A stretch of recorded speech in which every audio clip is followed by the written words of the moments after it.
La victoria de Talavera en julio de 1809 no fue aprovechada ni por el ejército anglo-portugués, comandado por Lord Wellington, ni por el español, dirigido por el general Gregorio García de la Cuesta. Las divergencias entre ambos jefes, que habían empañado la campaña, estallaron poco después del triunfo. Wellington justificó el escaso valor de aquella expedición en España en la falta de una verdadera unidad en el mando y en el reticente apoyo logístico que había recibido de los españoles. Siempre prudente en sus movimientos tácticos, prefirió retirarse hacia Portugal antes que arriesgar su ejército en una nueva confrontación con los franceses. Cuesta lo imitó y en lugar de acosar a las fuerzas napoleónicas, prefirió un repliegue hacia Oropesa.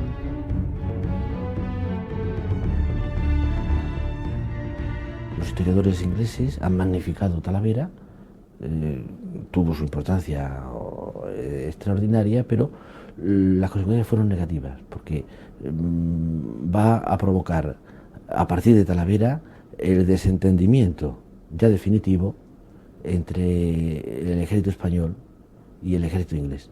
Ya a partir de ese momento, Wellington se replegará en Portugal, no quiere saber ya más de los españoles hasta 2 años después. El efecto será, en este sentido, lamentable y negativo para la ofensiva antinapoleónica de los ejércitos de España y de Inglaterra.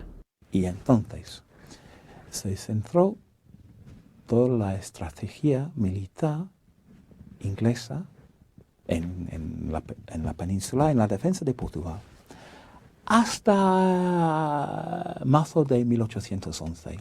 Y en marzo de 1811, después de la defensa exitosa que montó Wellington de Portugal en la campaña de 1810, solamente en ese momento dio el gobierno inglés permiso a Wellington para avanzar otra vez en España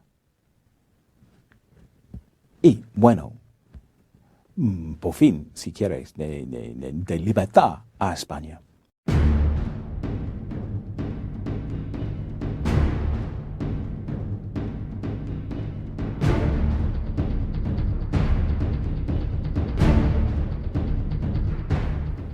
Aunque la batalla de Talavera le valió su nombramiento como Lord y como Vizconde de Talavera, Wellington no se detuvo, ni siquiera ante la solicitud de la Junta de Badajoz para que se hiciera fuerte en esa ciudad. Incluso se llegó a ofrecerle el mando del ejército extremeño. Esa oferta provocó una dura reacción de la Junta Central de Sevilla, que consideró inadmisible que un órgano de gobierno subordinado negociara con un militar extranjero. Esta actitud también desnudó los problemas que agobiaban a los españoles para coordinar los esfuerzos de la guerra en forma efectiva. Entonces, claro, fue muy duro aceptar que su enemigo tradicional, está la leyenda negra, toda la cuestión antigua, ¿no?, anterior, que vaya a ser precisamente quien les vaya a sacar del apuro, pero no se cortan nada, buscan la ayuda financiera y diplomática y procuran que no pase de ahí. Les ponen siempre unos límites absolutos, unas barreras tremendas que crean cierta incomprensión, porque yo creo que los británicos vienen con la intención de acabar con Napoleón, pero no con la intención de avasallar a España. Sin embargo, les cuesta aceptar eso. Durante el año 9, que es el año de la Junta Central consigue, no sé cómo, pero consigue poner en pie de guerra grandes, importantes ejércitos que son vencidos, que son dispersos y que vuelven a ser reconstruidos por la Junta Central, que vuelve a mandar mes tras mes ejércitos del orden de 50.000 hombres a la batalla. Wellington consideraba que su ejército era la escoria y estaba formada por la escoria de la sociedad inglesa, pues claro, el ejército español, era algo en ese sentido sin punto de comparación. Entonces tenía un desprecio por el ejército español muy grande. Se decía de él, y en este sentido tenía toda la razón, que lo peor de los españoles era alardear de su fuerza. Y los alardes de los españoles realmente eran infantiles en este sentido. Para un hombre, digamos, tan contenido, tan austero como era el británico. La invasión napoleónica había hecho estallar el viejo orden absolutista de los Borbones, pero no lo había hecho desaparecer por completo. Las urgencias provocadas por la resistencia ante el enemigo habían disimulado las diferencias entre los supervivientes del absolutismo y los reformistas nacidos al calor del partido fernandino. Pero los pobres resultados obtenidos en los enfrentamientos bélicos y la tendencia a la autonomía de criterio en algunas regiones volvió a demostrar la necesidad de resolver el problema político de fondo, la situación institucional del reino. Fernando VII todavía mantenía la esperanza de que, congraciándose con Napoleón, le fuera devuelto, si no el reino de España, algún reino. Él llegará a proponer un matrimonio inviable con Lolot, una hija de Luciano Bonaparte, e incluso también una hija del propio José Bonaparte. A este respecto hay que decir que José Bonaparte, antes de la Guerra de España, cuando Napoleón le propuso o le informó de sus intenciones, él propuso una alianza matrimonial entre la familia Bonaparte y la familia Borbón de España. Se crea la figura de un rey merecedor de amor, mucho más que admiración, merecedor de piedad, mucho más, repito, que de admiración, y esto funciona. Es decir, que se trata de un sentimiento, no de un motivo racional, de un afecto. El rey Fernando no se idealiza como un combatiente, como resistente, sino como de una lastimosa víctima de los enemigos. Hay que entender que la Gran Independencia fue un enorme acelerador de los procesos del país, pero ya están dentro las contradicciones. Tarde o temprano hubieran tenido que saltar. Esto es una hipótesis, en gran medida, que muchas veces se nos olvida. Claro que es un enorme acelerador, y que permite que muchos liberales accedan a las juntas, pero los liberales ya están. Esto también hay que entenderlo. Y entre esos liberales, por ejemplo, pues el propio Agustín Argüelles, procedente de la Junta de Asturias. Es muy heterogénea la composición de la Junta. Esto, que es una enorme riqueza a la hora de entender los cambios en España, se convierte también en un enorme hándicap, porque no hay unificación, ni menos aún cuando hay que relacionarse con los mandos militares, y son también tan heterogéneos con la propia Junta. La Junta Central, constituida como un gobierno provisional, no dejaba de ser un híbrido institucional propio de un interregno inesperado. Desde que asumió el poder en representación del rey ausente, la idea de que la Junta debía convocar a las Cortes para definir los límites de la transición estaba flotando en el aire. Pero en un país sumergido en la emergencia extrema de una invasión y una guerra de defensa, esa convocatoria se había ido dilatando a la espera de una situación menos comprometida. Hasta que el 15 de abril de 1809, uno de sus más activos vocales, Lorenzo Calvo de Rosas, propuso la inmediata reunión de las Cortes. La Junta Central, en mi opinión, es no solamente por una parte arregla el problema de unir esfuerzos, sino que luego ya proporciona un relevo generacional de responsables que serán los padres de la Constitución de Cádiz, que son los que ya integrarán a los iberoamericanos dentro de la Cádiz, los que harán muchos principios que, por cierto, recogía ya el Estatuto de Bayona y que no dejamos entrar porque son modernos, los reflejarán en la Constitución de Cádiz. Esto es el gran mérito, yo creo, que va teniendo la Junta Central. Gaspar de Jovellanos ya había recomendado la convocatoria, pero la circunscribía a la elección de un consejo de regencia y al debate de la mejor forma de obtener nuevos recursos para seguir financiando el esfuerzo de la guerra. Calvo de Rosas, junto a un grupo de entusiastas liberales, exigía en cambio que las Cortes establecieran un régimen constitucional que reemplazara definitivamente al antiguo régimen. Las posiciones de los dos patriotas fueron debatidas por el Pleno de la Junta, y el 22 de mayo se aprobó la convocatoria a Cortes para el año siguiente.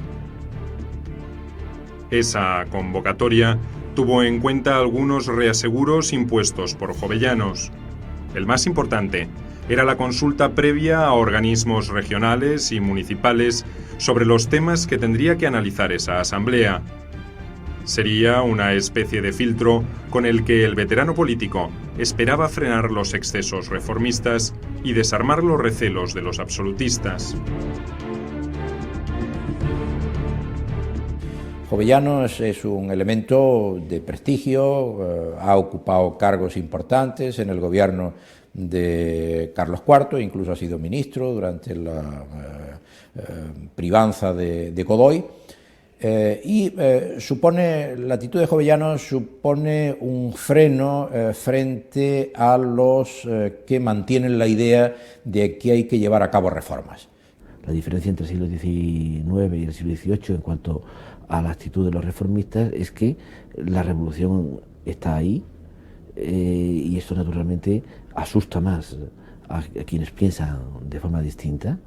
Esos absolutistas antiguos ya con las Cortes se van a llamar serviles porque van a ser partidarios de los principios absolutistas que habían sido propios de otras épocas y que se siguen manteniendo todavía en los primeros años de la ocupación napoleónica, los años de la lucha por las libertades en las Cortes. El proyecto de Jovellanos no consiguió ni una cosa ni otra. El dictamen oficial de la convocatoria a las Cortes provocó reacciones contrarias del bando reformista, que consideró que solo se trataba de dilatar cualquier decisión de fondo. Los absolutistas tampoco se quedaron quietos. Consiguieron que la Junta restaurara el Consejo y Tribunal Supremo de España e Indias, una tradicional institución borbónica. La crisis dentro de la Junta ya era inevitable, y sus miembros no encontraron mejor forma de salir de ella que huir hacia adelante. Una victoria militar era el camino más directo para recuperar el prestigio y la capacidad de mando.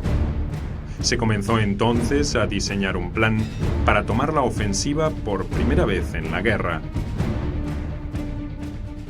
Se remitieron varios proyectos, pienso por ejemplo uno importante de Flores de Estrada, proyectos de constitución, proyectos sobre la libertad de imprenta, etc. Y la idea era utilizar ese material, concretamente la comisión de Cortes que había dentro de la Junta Central, para que en el momento de redactar la futura Constitución pues, pudieran servir como criterio, como guía, ¿no? Y eso fue uno de los objetivos básicos de la consulta al país.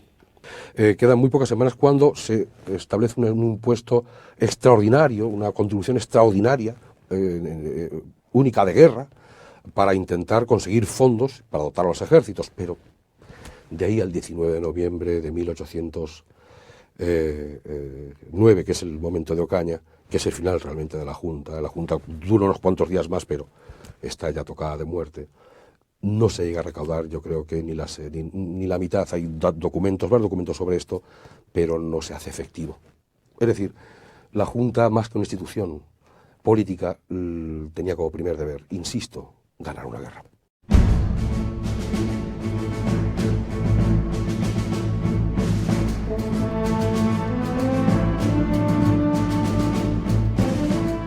Después del revés de Talavera, los franceses habían vuelto a reagrupar el grueso de sus ejércitos en el centro de España, a la espera de refuerzos desde Francia.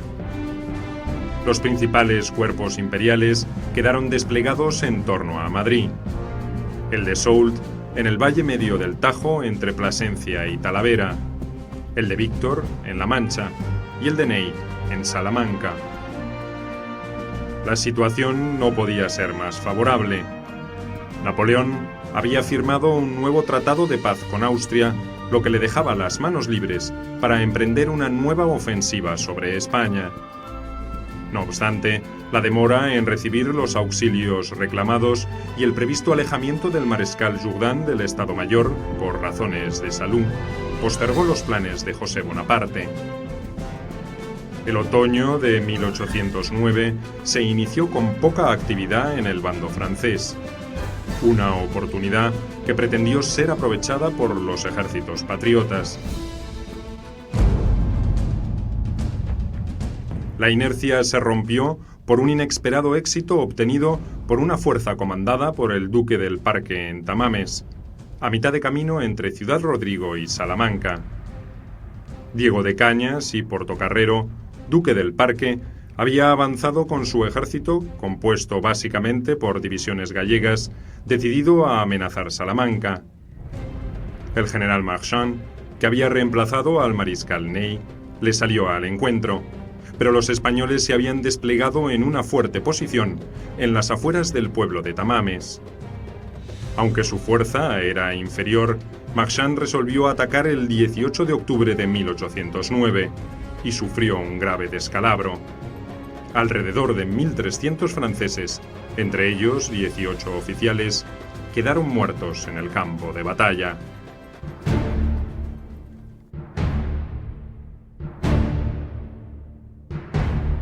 Las consecuencias de este triunfo fueron mal evaluadas por la Junta Central. Marchand había cometido una imprudencia al intentar desalojar de una posición defensiva a un ejército que lo doblaba en número. Pero en Sevilla se creyó oportuno pasar a la ofensiva.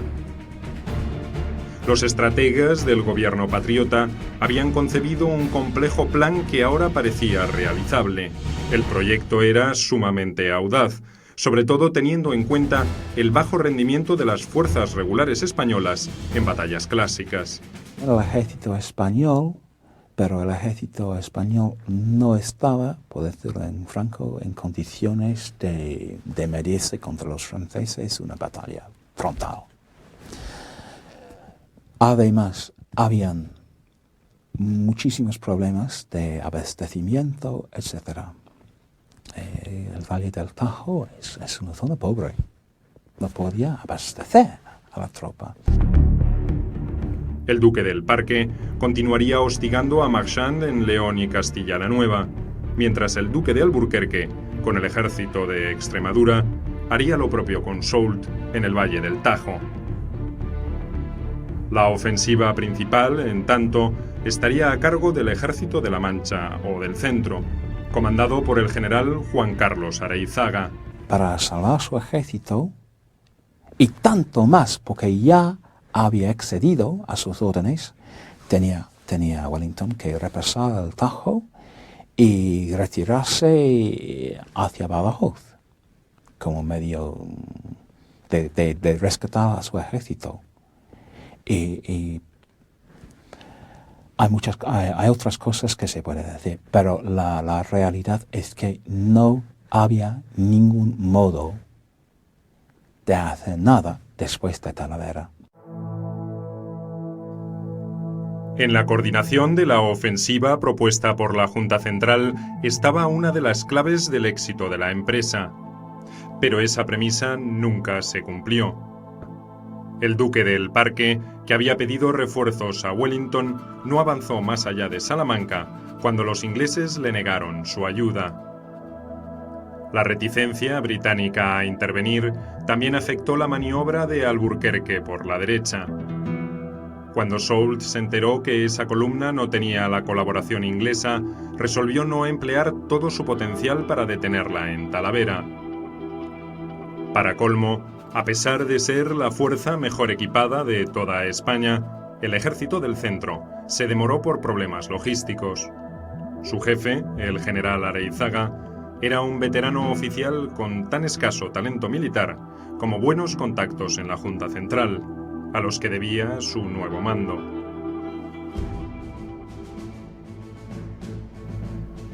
El ejército del Centro contaba con alrededor de 60.000 combatientes de regular calidad y una moral poco satisfactoria para entrar en combate. Las diferencias entre su jefe supremo y el resto de la oficialidad no contribuían a mejorar esa situación. Una de las claves del éxito de la maniobra estaba determinada por la velocidad en el desplazamiento. Areizaga tenía que atacar antes que los franceses pudieran concentrar todas sus tropas para hacerle frente. La primera parte del plan funcionó a la perfección. Moviéndose con celeridad inusitada, Areizaga llegó hasta las puertas de Aranjuez el 11 de noviembre. Pero a partir de allí, su comportamiento se tornó errático. No continuó para amenazar un Madrid semidesguarnecido e, inexplicablemente, resolvió retroceder hasta Ocaña.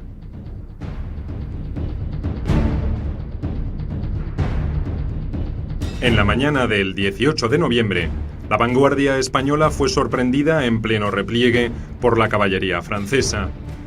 3.000 jinetes napoleónicos se enfrentaron a 4.000 patriotas, en la principal acción de escuadrones montados de la Guerra de la Independencia. La inadecuada disposición de los españoles les valió una contundente derrota. Apenas un preludio de lo que vendría después. Areizaga, que se había alejado varios kilómetros de sus fuerzas el día 18, reapareció el 19 de noviembre en Ocaña. Lo aguardaba un ejército del centro, agotado por las marchas y contramarchas y más desmoralizado que antes. La actitud por parte de los españoles fue torpísima, a unos niveles realmente incomprensibles, y un ejército bien pertrechado. Bueno, tenemos algunas noticias de algunos agentes británicos que escriben sobre aquel ejército del general Areizaga, que habían recibido casacas inglesas nuevas y paños de lanas, y iban cantando los soldados contentos, vamos con su nuevo uniformes, delatando su presencia en el campo. Las vacilaciones de Areizaga lo habían dejado en una mala posición. Ocaña no constituía una buena posición defensiva, pero no tenía más remedio que combatir. Tenía 46.000 infantes y 5.500 hombres de caballería. Soult sumaba apenas 24.000 combatientes de infantería y unos 5.000 de caballería.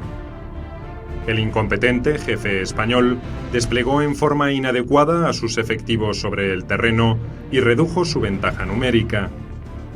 La mayor disciplina táctica de las tropas napoleónicas hizo el resto. El mariscal francés cargó por el flanco más desprotegido de los peninsulares con su infantería, mientras su caballería realizaba un movimiento envolvente para atacar la retaguardia patriota. El desorden fue total. En el anochecer del 19 de noviembre, el ejército del centro había sufrido una aplastante derrota. 4.000 bajas entre muertos y heridos, 14.000 prisioneros y 50 de las 60 piezas de artillería quedaron en manos de los vencedores. Areizaga había permanecido gran parte de la lucha en lo alto de un campanario, observando absorto y casi sin dar órdenes a sus atribulados oficiales. En la batalla de Ocaña se pierde el último ejército español armado por los propios españoles y con grandes esperanzas de victoria, de volver a recuperar Madrid, de volver a revivir un nuevo Bailén. En Ocaña se pierden 5.000 hombres,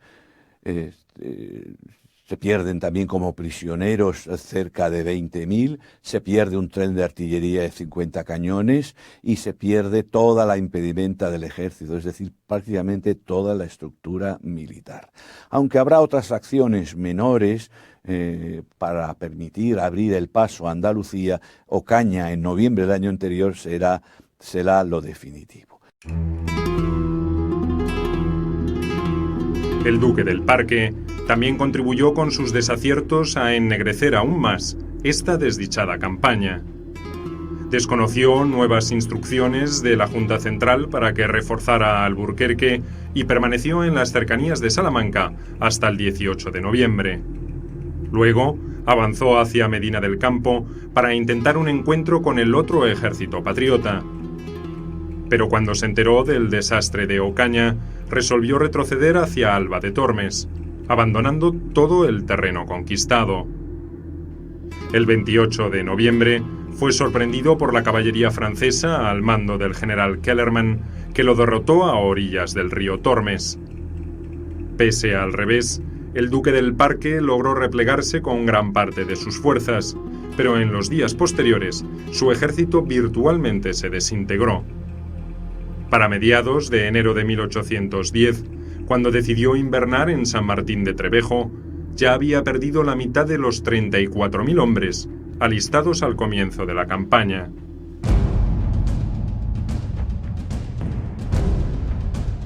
La ambiciosa ofensiva planeada por la Junta Central había terminado en el peor de los desastres, y el camino hacia Andalucía había quedado abierto para los franceses. Pero en el bando imperial, las dilaciones también estaban a la orden del día.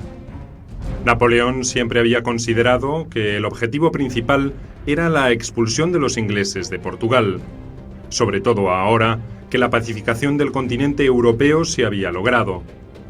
Pero a su retorno de Viena, sus planes inmediatos pasaban por el amor, no por la guerra. Había resuelto divorciarse de su infecunda mujer, Josefina, y volver a casarse con una princesa rusa o austríaca. Ansiaba un heredero que prolongara la dinastía y una perdurable alianza de familia con alguna de esas dos potencias. La concreción de esos proyectos se prolongarían más allá de lo esperado, pero el emperador no estaba dispuesto a iniciar una nueva campaña antes de resolverlos. Los mejores generales napoleónicos estuvieron en España: Suchet, Junot, Soult, Masséna. Son grandes figuras del imperio napoleónico, pero desde luego no eran Napoleón, ¿no? Y el pensar de que podía teledirigir la guerra, por así decirlo, desde mi punto de vista fue un error del que luego se lamentaría. Incluso en Santa Elena se lamentó muchas veces de esa maldita guerra de España, como la llamaba, que era realmente el que le había causado todos los fracasos en última instancia, ¿no? En tanto, al sur de los Pirineos, José I desesperaba por no perder la oportunidad de consolidar su dominio sobre toda España. Deseaba especialmente someter a Andalucía, la región más rica y poblada del reino, a principios del siglo XIX. Tropezaba con la vacilación de Napoleón en autorizar la campaña y con la resistencia del mariscal Soult, mejor predispuesto para una nueva acción sobre Portugal, como quería el emperador. Finalmente, José Bonaparte logró imponer su criterio, y el 13 de enero de 1810, el ejército imperial inició su marcha hacia Sevilla. Después de varias modificaciones del plan original, el grueso del ejército atacaría por los pasos de Sierra Morena en dirección de la Carolina. Por su parte, el mariscal Víctor, con una columna de menor envergadura, descendería al valle del Guadalquivir por Almadén para atacar Córdoba. Unos 40.000 hombres fueron comprometidos en esta maniobra.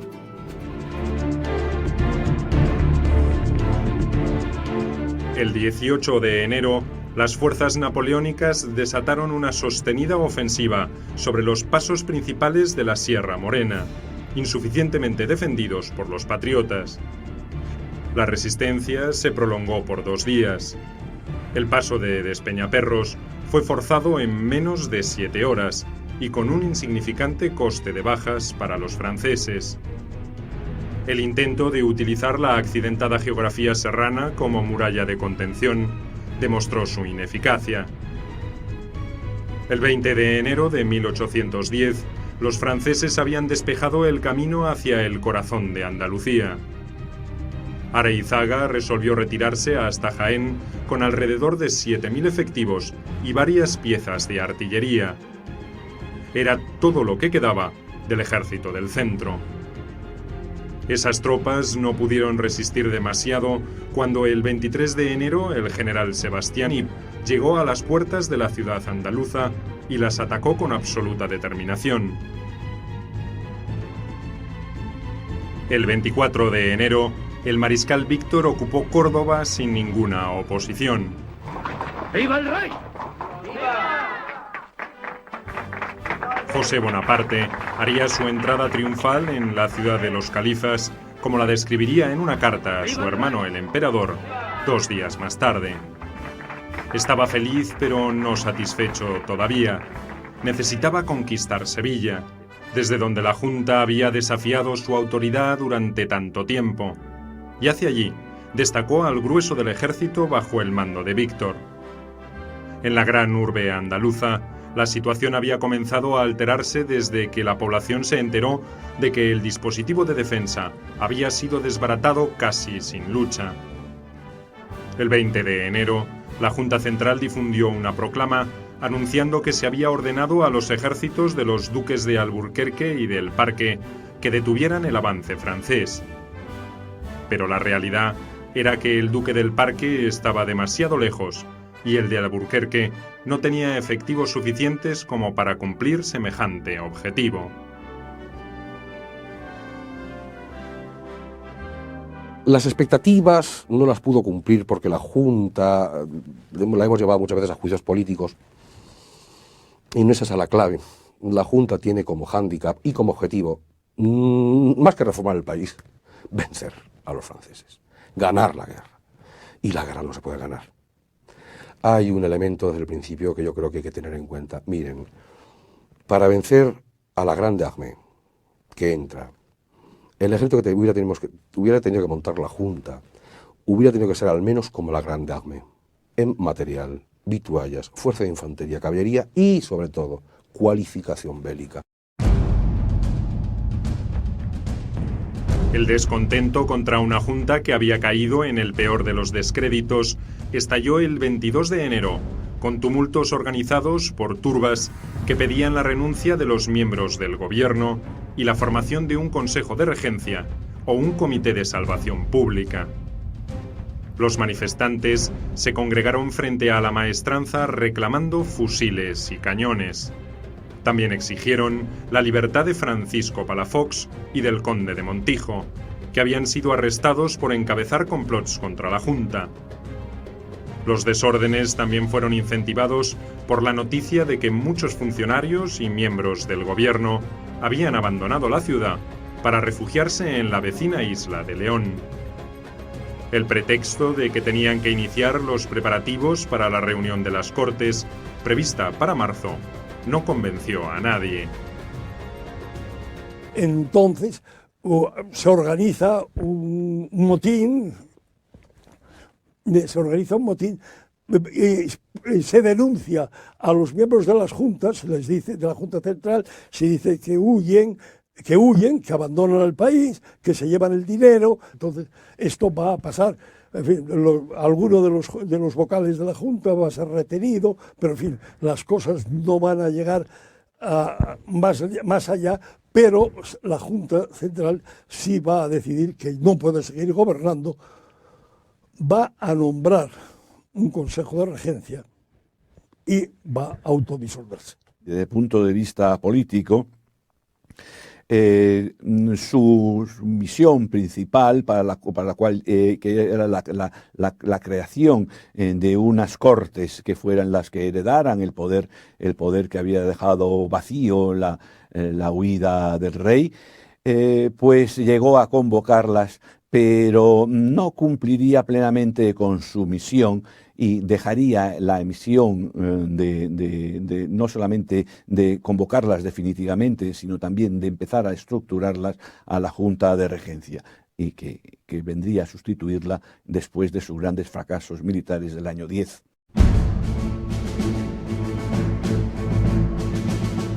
El 24 de enero, Palafox, Montijo, el marqués de la Romana, Francisco Eguía y Francisco de Saavedra formaron otra junta. Redactaron decretos condenando la actitud de los antiguos miembros, confirmando mandos militares o designando nuevos, en un vano intento por imponer una última resistencia. Solo contaban con 20.000 paisanos armados, una pequeña fuerza profesional y un gran número de cañones, pero sin artilleros capaces de manejar esas baterías. Se esperaba la llegada del ejército de Extremadura, pero el duque de Alburquerque, al enterarse de la situación, prefirió dirigirse a Cádiz. El 28 de enero, los líderes de la Junta Insurrecta se convencieron de que todo estaba perdido y resolvieron imitar a sus denostados adversarios, escabulléndose a Sevilla durante la noche. Palafox y Eguía se unieron a Alburquerque, Saavedra buscó refugio en Cádiz y Montijo se retiró a sus posesiones en la Sierra de Ronda. Los miembros de la Junta huyen cada uno por su cuenta a Cádiz, eso produce el desprestigio ya final por completo de este gobierno de grandes patriotas que representaban a las distintas partes de España y que va a hacer una labor extraordinaria por dotar al país de lo que luego sería, bueno, pues una constitución en medio de una serie de intrigas extraordinarias, fruto de una situación en el aire, una situación muy difícil por la presión del ejército de ocupación. Sevilla, que había sido el baluarte de la resistencia durante casi 2 años, capituló finalmente el 1 de febrero de 1810. La escasa resistencia que intentaron algunos patriotas no pasó de aisladas escaramuzas rápidamente sofocadas por las avanzadas francesas. El botín capturado fue abundante. Gran cantidad de artillería, municiones y pertrechos bélicos, junto a los talleres de la maestranza, preparados para fabricar todo tipo de materiales para la guerra. Ricos tesoros en joyas, incluidos los diamantes de la reina de Sicilia, y el numerario enviado por los españoles de ultramar, pasaron a las agotadas arcas de José Bonaparte. Ha caído Sevilla, aquí no se puede hacer absolutamente nada. La resonancia y las consecuencias van a ser enormes. Nadie podía imaginar que Cádiz, donde se refugian los miembros que van huyendo de la Junta Central, innumerables soldados que han desertado, algunos jefes y militares que van con algunas huestes, como el general Alburquerque, para reunirse, para refugiarse en Cádiz. No se puede imaginar que en Cádiz se va a producir la resistencia que todo el mundo esperaba de Sevilla y que Sevilla no ofreció. De tal manera que cuando Sevilla deja de ser la capital política de España y de las Indias, pareció que Napoleón era incuestionablemente el dueño de España. El 29 de enero, 23 vocales de la Junta Central Suprema Gubernativa de España, refugiados en la isla de León, frente a Cádiz, resignaron sus poderes en un Supremo Consejo de Regencia de 5 miembros. Antes de disolverse, la Junta dictó un reglamento que enmarcaba los límites de las autoridades que iban a reemplazarla. El Ejecutivo tendría que ocuparse de continuar la guerra y de reunir a las Cortes ya convocadas. El primer obstáculo que encontró la regencia, sin embargo, fue la oposición de otra Junta de Gobierno, creada en Cádiz e integrada por comerciantes con intereses en las provincias de ultramar. El embajador inglés en España, el marqués de Wellesley, hermano de Lord Wellington, tuvo que ejercer una presión decisiva para que este organismo depusiera su actitud de rebeldía. Los británicos exigían la existencia de un gobierno único, aunque fuese interino, para apoyar la lucha por la independencia.